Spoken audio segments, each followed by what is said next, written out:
Herkese salam. Bugünkü dərsimiz Z artiklı, yəni müəyyən artikl haqqında olacaq.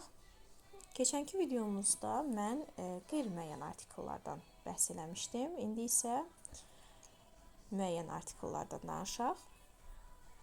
Müəyyən artiklımız bildiyimiz kimi Z artiklıdır. İlk öncə Z artiklı harda işlənir, onlara nəzər salaq. İlk öncə çaylarda, daha sonra dənizlərdə, okeanlarda, yəni belə deyək, kanallardır, göllərdir, su, yəni suya aid nə varsa, çay, dəniz, okean, kanal, göl və s. yəni fərqi yoxdur. Onlara biz Z artiklını işlədirik. Lakin göllərdə belə bir istisnamız var ki, əgər lake sözü varsa, biz Z artiklını istifadə eləyə bilmərik. Yəni qısa olaraq belə yadınıza saxlayın ki, Z ilə lake sözü bir-birindən düşməndilər. Əgər Z artiklımız, daha doğrusu lake sözümüz yoxdursa, o zaman biz göllərə Z artiklını istifadə eləyə bilərik. Daha sonra gəlir adalardır. Adalar amma mütləq şəkildə qrup formasında olmalı. Yəni qrup şəklində olarsa, o zaman Z artiklı işlənir. Daha sonra dağlardır. Dağlarda da həmçinin silsilə şəklində olarsa işlənir. Daha sonra səhralardır, millətlərdə, daha sonra dillərdə, ümumiyyətlə language sözü varsa, language sözünün qarşısında mütləq şəkildə Z artiklı olmalıdır. Daha sonra cəhətlərdir, east, west, north, south, bunların hər birində mütləq şəkildə olur. Sıra sayıları, first, second və s. bunların qarşısında hər birinin qabağında Z artiklı mütləqdir. Daha sonra sifətin üstünlük dərəcəsi var. East, bir də ki, mostla düzələn, baxın, burada da qeyd olunub. Sifət mövzusunda buna baxacağıq. Daha sonra sahillərdə bank, coast, shore, yəni bu kimi ifadələrin qarşısında işlənir.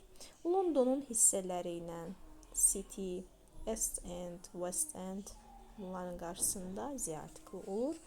Daha sonra tək varlıqlarda. Tək varlıqlar nədir? Məsələn, günəşdir, aydır, yer kürəsidir, səmadır. Bunların hər biri tək varlıqlar sayılır. Yəni bunlardan təkdir. Yəni bir dənədir.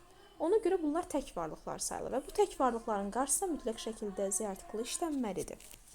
Əgər ölkə adlarının qarşısında bu ifadələr, yəni respublika sözü olsun, federasiya sözü olsun, ştat sözü olsun və s. yəni krallıq sözləri olsun, bu kimi ifadələrdən istifadə olunarsa, o zaman Z artiklı mütləq şəkildə qoyulur.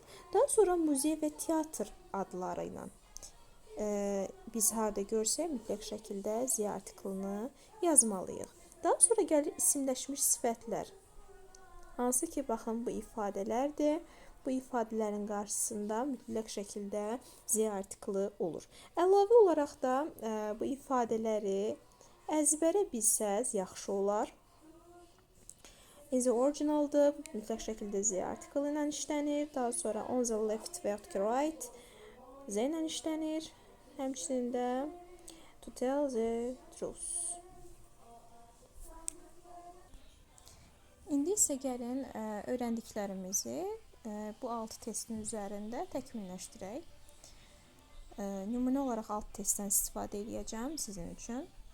Deməli, ilk testimizdə biz 2 dənə, baxın, ölkə adı görürük. Ölkə adları gəldiyinə görə, ölkə adları ilə də artikl işlənməz. Ona görə də cavabımız B variantı olacaq. Daha sonra ikinci sualda, ilkdə gördüyümüz kimi London yenə də ölkə adıdır. Burada da England yenə də ölkə adıdır. Ona görə cavabımız A variantı olacaq. Daha sonra 3-də, yenə də ilk öncə biz burada ölkə adı görürük. Lakin digər tərəfdə isə artıq city sözü, belə deyim də, sit sözü şəhər sözüdür, sayıla bilir və təkdədir. Buna görə də biz bura artikel yaza bilərik. Yəni e və yaxud ki ən artikelından istifadə edə bilərik. İlk tərəfdə də boşluq olan 2 dənə variantımız var. Yəni A, D, E çıxdı. B ilə C arasında qaldıq. Cavab B variantı olur. Çünki dediyim kimi sit sözü sayıla bilən tək isim olduğuna görə biz orada en artiklindən istifadə edə bilərik. Daha sonra keçdik 4-cü sualımıza. 4-cü sualda isə örf sözü bildiyimiz kimi dünyadır. Dünya dedik, yəni yer kürəsidir. Yer kürəsi də tək varlıqlar kateqoriyasına daxil olduğuna görə burada da ilk öncə Z artikli yazılmalıdır. Ona görə A, D, E və B variantlarını çıxıram. Cavabımız C variantı qalır. Lakin yəni ikinci tərəfə də baxaq. İkinci tərəfdə san yazılıb, günəş deməkdir. Günəş də bildiyimiz kimi yenə də tək varlıqlar kateqoriyasına daxil olduğuna görə iki tərəfdə də Z artiklini yazacağıq. Daha sonra keçdik 5-ə. 5-də birinci tərəfdə Avstraliya, yəni ölkə adıdır. Ölkə adı olduğuna görə bizə boşluq lazımdır. Bir dənə də boşluqla cavabımız D variantıdır. Lakin yenə də baxırıq ikinci tərəfimizə. United States yazılıb, ştat sözüdür. Ştat sözü də mən demişdim ki, əgər ölkə adının qabağında ştat olsun, respublika sözü olsun, federasiya və s. Krallıq sözü olsun və s. Yəni bu kimi sözlərdən istifadə olunarsa Z artikli yazılmalıdır. Ona görə ikinci tərəfə Z artiklini götürmüşük. Cavab D variantı olacaq. Son olaraq 6-cı suala baxırıq. 6-cı sualda isə yenə də Şotlandiya sözüdür burada, ölkə adıdır. Ona görə bizə boşluqla olan variant lazımdır. Ona görə A, B və D variantları çıxır. Qalırıq C və E arasında. İkinci tərəfdə isə yenə də United Kingdom olduğuna görə ikinci tərəfə Z artikli lazımdır. Ona görə cavabımız E variantı olacaq. Bugünlük bu qədər. Ümid edirəm ki, keçdiyim dərs sizə maraqlı oldu və faydalı oldu.